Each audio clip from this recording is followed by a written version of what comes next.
Welcome again. When I was a child, I always felt that there was much more to the world we lived in. And I remember, since my late childhood and early adolescence, I used to wake up early about 5 a.m. to sit in our yard and enjoy the quietness of the morning, and most excitedly watch sunrise. That was about 33 years ago.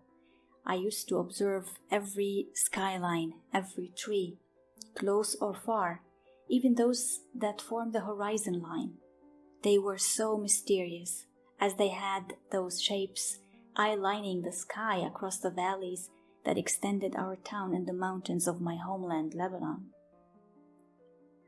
I always had questions like, why are we here? What is the secret behind all this matter I meant? How does all this beauty come together? And as few of our neighbors started to wake up, one of them had a small grocery store. Another would walk every day from his home up to his parents' home, from the second floor to the first floor. And I had questions like, what makes us as people fit into this world? In other words, how is each one of us related to this idea or concept that we call life? Sometimes I would feel perplexed. After all, I was a child. I used to feel weird bringing all those thoughts and feelings together. At other times, I would only feel emptiness of thought. I would observe my surroundings with no thought whatsoever, just being there, just feeling the breeze, watching the little ants scurrying around, seeing a car being put in gear and being driven slowly away, hearing a garage door squeak, feeling the warmth of the first sun rays as they got warmer, and watching those shades of the trees and the leaves move slowly as the sun rose higher and higher from behind the hill, and much more.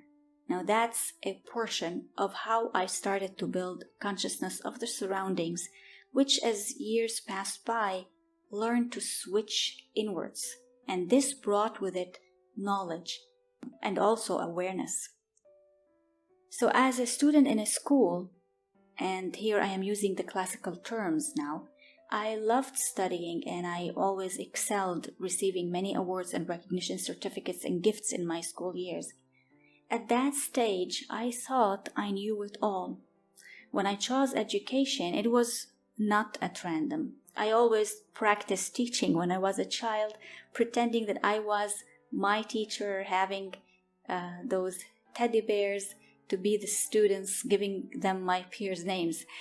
In my first years as a teacher, having to handle curriculum plans and standards, I started questioning what we were teaching, but it was still shallow. I had the feeling, and here I quote, the feeling that certain things were not right. And I spoke about this in my podcast, the first 3 episodes. As I evolved as an educator, becoming a director with all the responsibilities and the accountability of being a leader, and considering my passion for reading and studying, many matters started to unveil. 7 years ago, I started an introspective path and put 3 years later all that knowledge in a research proposal, my life education program, merging learning and being.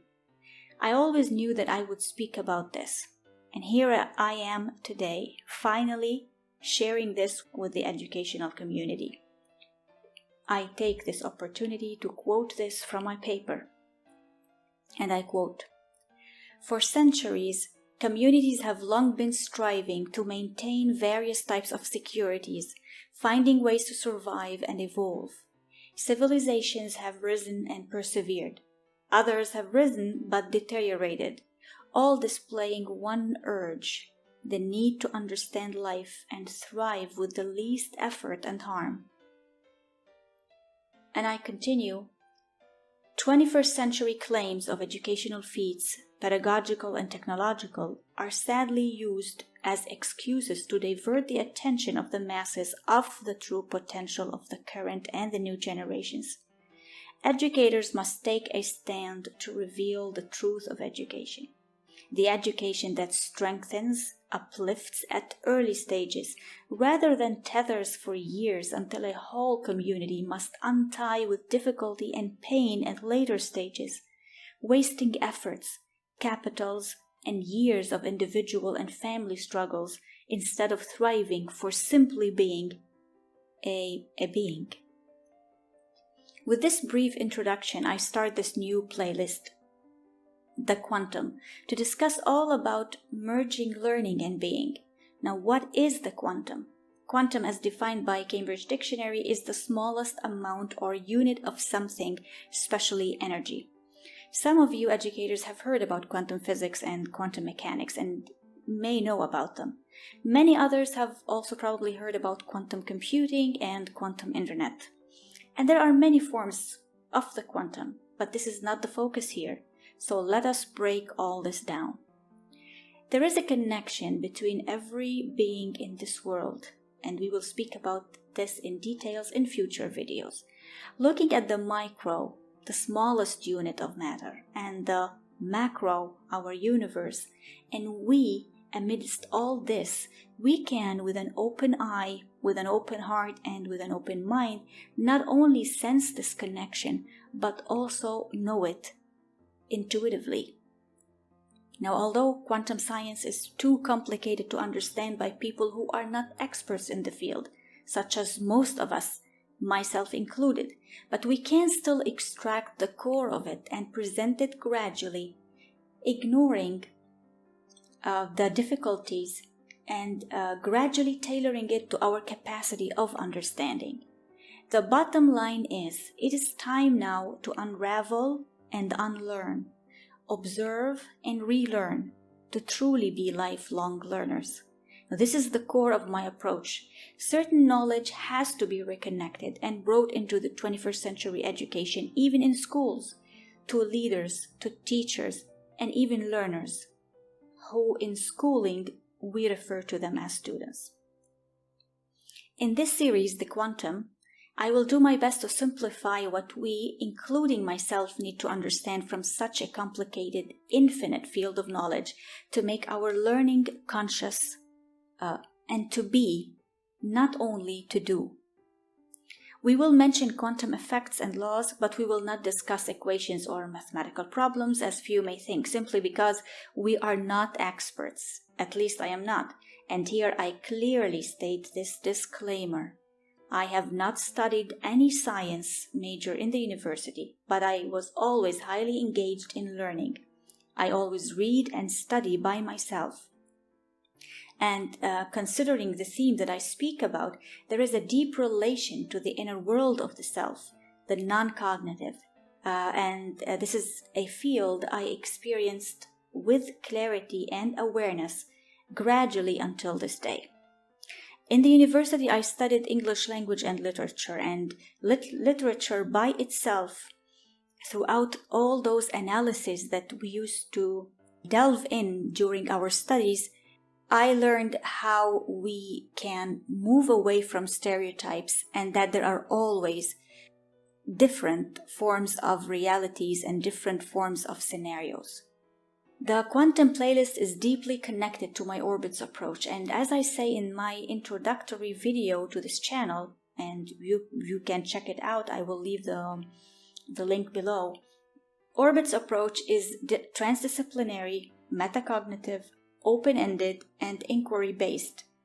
It is the fine line between a concept and another. I also reiterate that I advocate neither a rebel nor a follower, neither the trendy nor the silent, neither the past nor the future. So the quantum playlist is not science, psychology, philosophy, theology, cosmology, or spirituality. It does not stand against or with a concept, a system, or a thinker. It is a package of many disciplines. It is all about our learning and being, and all this will be unfolding to us all. I have been waiting for years to speak about all this high knowledge. Not being specialists should not hinder our pursuit for knowledge. We can read. We can reflect upon what we read. We can research for more evidence. We can live what we learn. This is true learning. Now, this is what I mean when I say I speak about education that is never limited to schooling and schoolwork, education that is never separate from the real personal and professional world, and most importantly, that is never separate from us as conscious beings. I know that many educators are already overwhelmed with teaching and assessment, with alignment to standards of the educational systems, and I fully understand that. But I also know that there are others who probably have the same inquiries as me, or at least are interested in discovering a new level of education. I believe we owe this to ourselves as educators, leaders, and teachers. We owe this to our children and adolescents. Our Creator has given us so much potential. We have to own our way in harnessing to that potential. So make sure you subscribe for more videos from this playlist. This is Orbit's approach for conscious learning and being. And I end with this. Knowledge is as vast as the world. Awareness is as vast as the cosmos. And this is what we deserve. We deserve no less because we are more.